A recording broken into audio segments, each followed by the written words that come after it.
Hello everyone, I'm Steve Savant, syndicated financial columnist and money color commentator. On today's show, Getting Carded, part 2 in our series on National Financial Literacy Awareness Month. Oh, what a great title for this segment.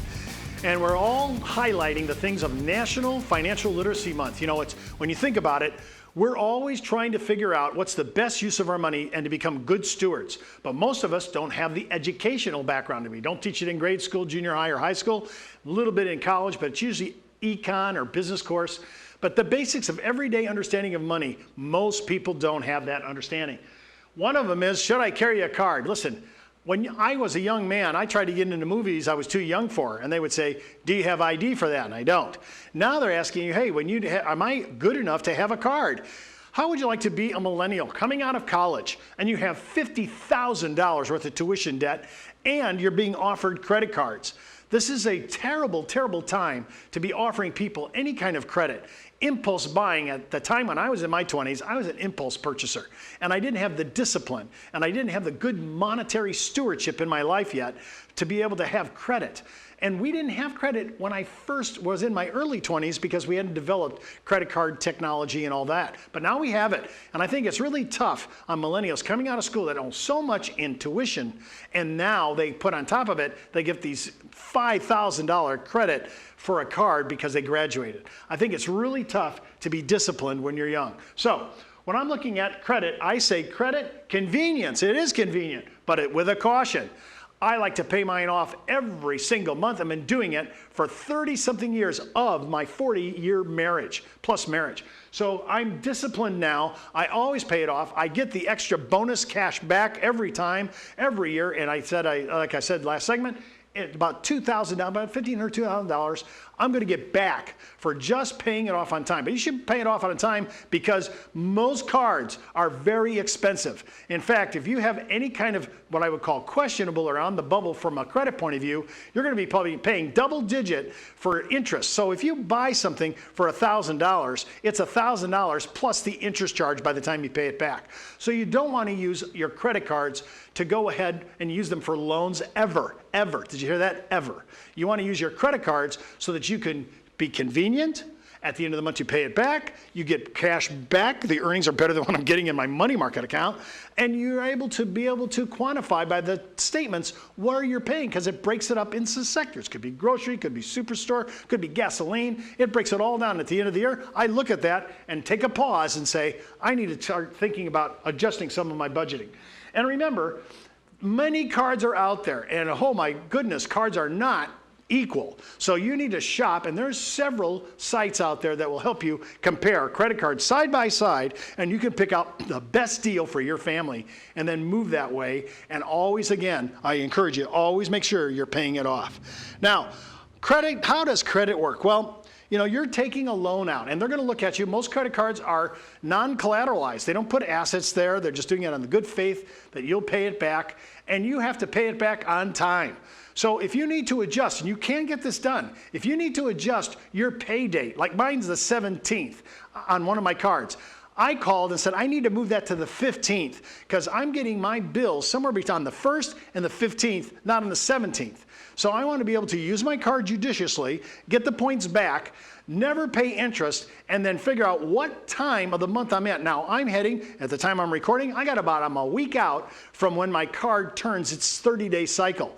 I may take ideas like purchasing something that's not in my normal budget. I'm going to wait until after my cycle goes through so that I can push it off not only to next month, but the month after that. Now, I got to record that to make sure, hey, I know this is coming, but I want to do that because that helps me manage my cash flow. If you learn how to use your cards as a cash flow management tool, you're at the beginning steps of becoming financially literate and knowing how to use cash flow to manage your money. And think about it, people are giving you money and giving you access to credit. I say stay away from impulse buying. Almost always it's regret. If you bought this motorcycle, let's just say, and you bought it and you liked it, and the moment you drove it off the lot, it depreciated immediately, maybe 20, 25%. So if you turned right around a week later and said, I made a mistake here, would you take it back? They'll take it back, but they're not going to take it back for what they sold it for you, more than likely. So I not only paid for this, right? I now have a depreciating asset. When you go to a garage sales, you should see the sales in some of the more wealthy neighborhoods. These places are the places to buy gear, motorcycles, clothing. I mean, because people are just cycling through their money. It's interesting that people who live check to check are at every strata of society. We have people that are making $500,000 a year, living in a gated community and living check to check. I'm telling you, most people don't understand that some of the most wealthiest Americans are in hock just like they are. It's just a matter of the amount and the zeros behind what they owe. Now, the credit card cycle, again, you want to play to your cycle, your 30 days. If you need to move it to a more convenient, most of us get paid twice a month. You should be at the 1st and the 15th. You try to match that up so that you're not going to be stuck in a cash flow crisis.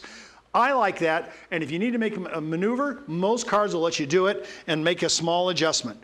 So when I'm looking at credit, I want to make sure that I'm using the right kind of credit. And in right kind of credit thinking, I'm looking at the regular charges, debit cards, and here's the thing about debit cards, okay? You have to have the money in the bank, in the checking account, if you're attaching it to a debit card. I'm all right with that, I'm cool with that. But if you get so disciplined that you're doing this, I think you're still missing out. If you would have bought a regular charge card that paid bonus back, you could have been actually making money on your charges. So if you feel like, hey, I can't do that, Steve, I just don't have the discipline, I don't think I have the psychonomics for that, maybe you still need to stay with a debit card that draws directly from your checking account. But if you say, listen, I've been doing this for a long time, I want to be able to get the benefit of cash back, and I'm willing to pay it every single month on time, you might want to start looking at cards. Some of them, most of them are not secure. They're unsecured cards, just on the good faith of your signature. But some of them, depending upon the kind of card you're getting, could be secured maybe to your bank account, maybe to your checking account that has a minimum deposit of money. You just want to look at what idea and what credit card is going to work for you. And then repaying student loans. Listen, we are really, really in trouble. The United States right now predicts that we have about, most of the Treasury says we're about 1.2 trillion in student loan debt. Unheard of. I'm thinking about when I left school, I had student debt and I had to pay it down. I couldn't buy a house right away. I couldn't go ahead and put money in retirement. I had started having children. I just had to pay this down. Yes, the interest rate was really small on my FAFSA loans, you know, the federal student loan. But I'm telling you, don't be tricked that, hey, I have 10 years to pay this off and my loan interest is just 4% or 6%, depending upon what it is.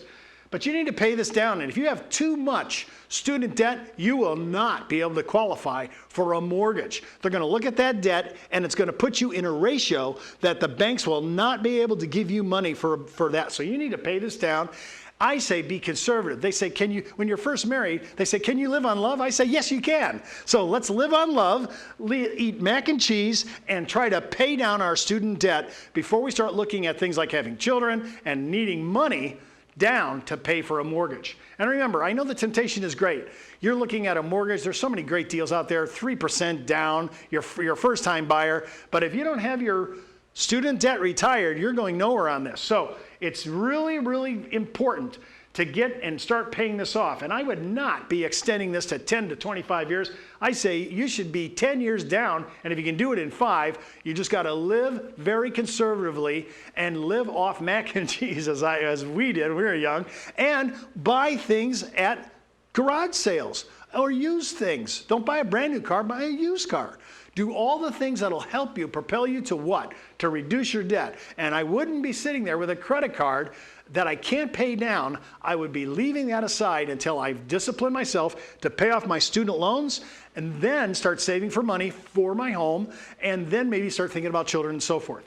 I want to always do so I don't put myself behind the 8 ball. And what I'm doing here is I'm looking at different schedules that can go ahead and pay it off. I would not be doing 10, 25 years to pay off my loan. I want to get this down now because you'll want to buy a home. You'll want to start playing in the equity ownership of a home. And you want to be able to move into college education, putting money aside for your children, and starting putting money aside for your retirement. All these things are important, but this is the #1 important issue right now. And don't listen to politicians who said, we're going to figure out a way to forgive all these loans because it's crippling a whole generation. It may be, but that's only going to be then saddled to the taxpayer. That's not the way to get this done. And I haven't heard any universities that are willing to forgive loans and tuition. They've already been paid, and they're not going to come back and go ahead and try to help out in this regard. So to me, I think you're on your own. You need to start looking at these numbers and paying it down. These are some of the basic concepts of financial literacy when it comes to loans, credits, and student loan debt.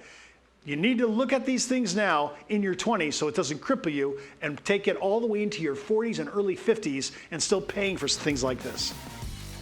Don't forget to watch our next segment on debt reduction and investing, part 3 in our series on National Financial Literacy Awareness Month. And keep in mind, before moving forward with any of the ideas on the show, always check with your tax consultant, legal counsel, or your financial advisor. You've been watching Steve Savant's Money, the name of the game.